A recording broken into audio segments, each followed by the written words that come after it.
Hello, this is Anna from Madame So.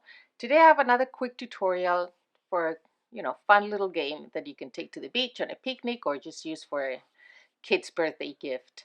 It's a tic-tac-toe pouch. I mean, this is not finished, but what I really want to show you is how to do applique using the applique foot. And if you have the 32 presser foot set, is number 2. Um, and using blanket stitch because I think it looks just really nice.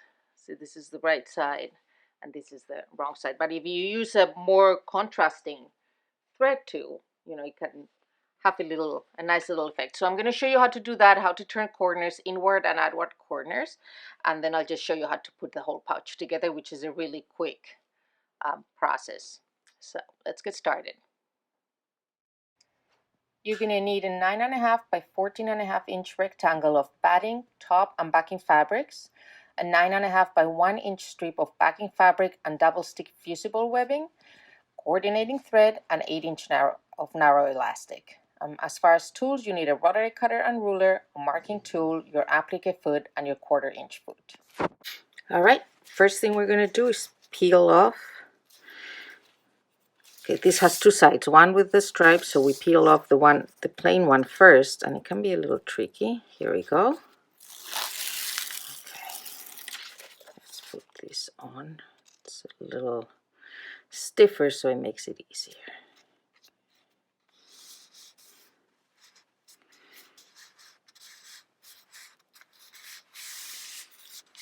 All right, here we go.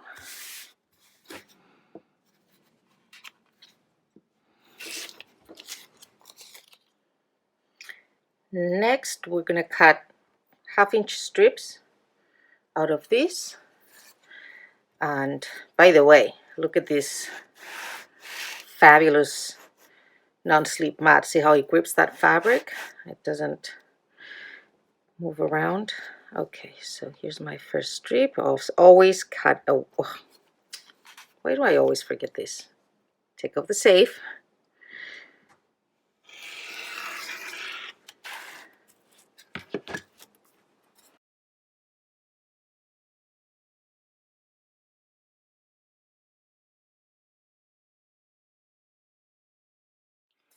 Okay, so we're going to mark 3 inches from the top edge.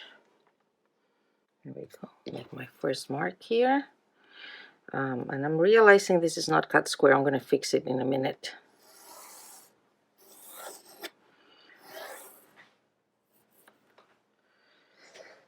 And now I'm going to do 2 3/4 because I'm including the seam allowances here. So 2 3/4 here.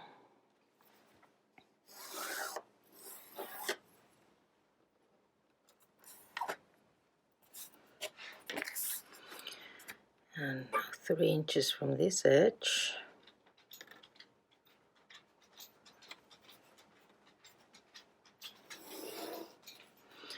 And 2 3/4 from that line.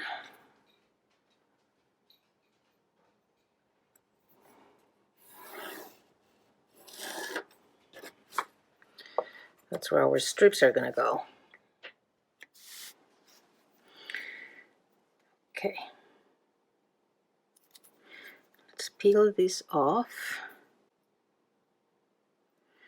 Okay.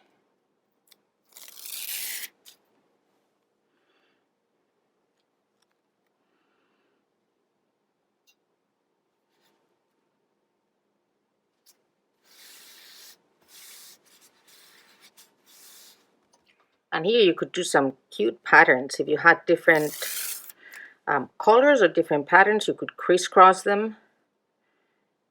You know, we could do this one now and actually, you know, instead of gluing it all the way down, we could put the next one over and do a little bit of a crisscross pattern. Would be very nice. Maybe, in fact, I'm going to do that here.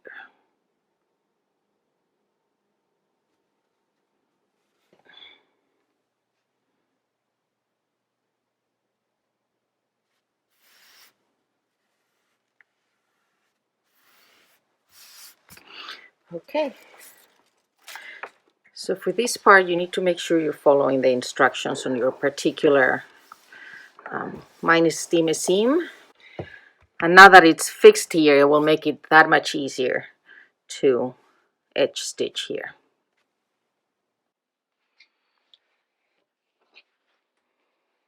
All right.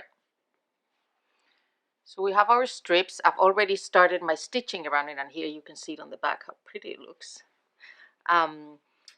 So I'm going to show you, I'm going to start over here. I'm going to show you how to do this inner corner and both these outer corners. Now the trick with the corners is that the needle needs to fall on the outside and right exactly into the corner. So as you approach it, you need to really slow down and look for the sequence of your stitch. On my machine, it goes forwards, backwards, forwards, in, out, and that's the end of the sequence. So it's 5 steps, and you need to finish at the end of the sequence. Okay, and then you'll pivot and turn.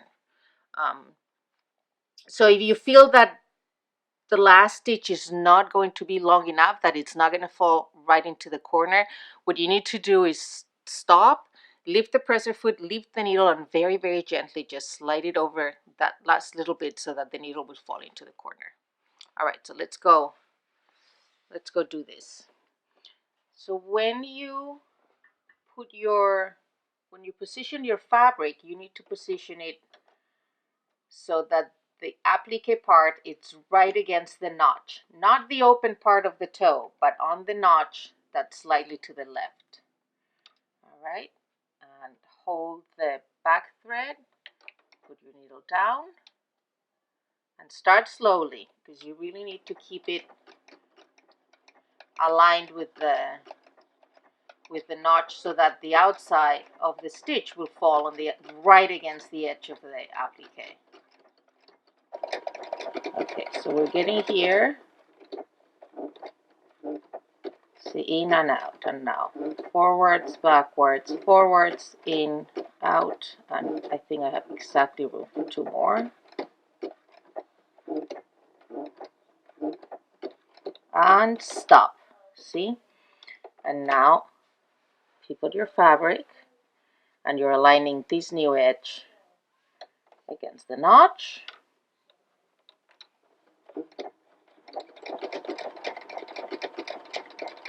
So the fabric does move awkwardly because it goes forwards and backwards. Just holding gently. All right, I'm going to slow down. There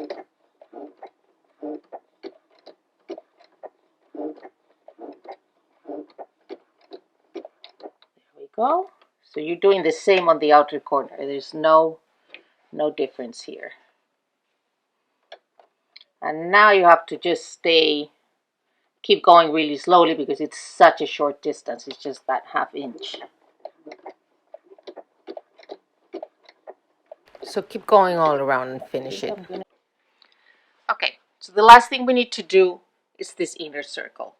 And when we've done all the other ones, we've gone in one way, turn the corner, turn the other corner, and then just gone out and cut our threads over there. Here we need to join them. So we're going to start right in the corner and just go all around like we've done before and meet right at the corner again. So when we're sufficiently far away, we need to stop and just lift the fabric a little bit and pull the threads down, tie them and knot them so that they'll be out of the way when we get there again. Okay, let's come over to the machine. So again, I'm positioning right against that notch, and I am going to bring my, not quite the corner. There we go. Okay, so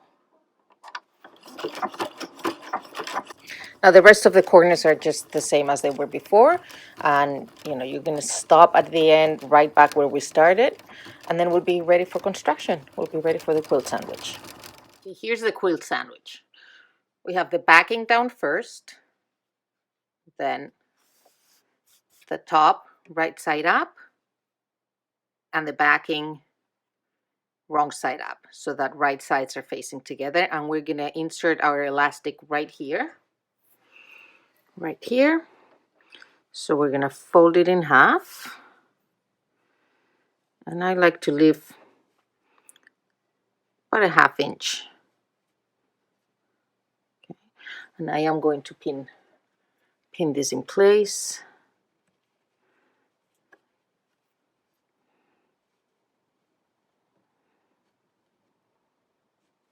There.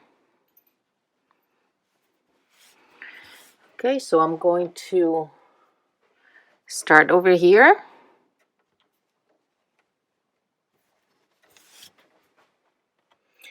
And sew a 1/4 inch all the way around and finish here. And then this is my opening right here to turn it inside out. So my seam is done. I've turned it inside out. I haven't yet dealt with this. I've just ironed it so that it's ready. So what I'm going to do next is I'm going to turn this up and, you know, eyeball it. You want to see a square here. So this looks good to me. And I am going to mark that, press it down. And I'm going to top stitch here. In fact, this is the only real quilting we're going to do. I'm just going to quilt this so it makes a nice place for it to fold. Okay. And I am going to top stitch this line here, and then we'll top stitch the whole thing, which will also close this opening here. Okay, here it is, pretty cute. So as you see, top stitch all around, and really I think I can't get away with less than a 1/4 inch here going through all these thicknesses, but I think it looks good. Okay, and for your tic-tac-toe pieces, you can use buttons like I have here. You can keep them in there. And just turn it over. And keep it closed like this. It's a nice little gift, I think. And, you know, just nicer than just drawing in the sand. I hope that was a easy to follow tutorial. And as usual, if you have any questions, let us know in the comments. Subscribe. There should be a button somewhere in your screen. And follow us on Instagram and tag your projects with @MadameSew. We'd love to see what you make.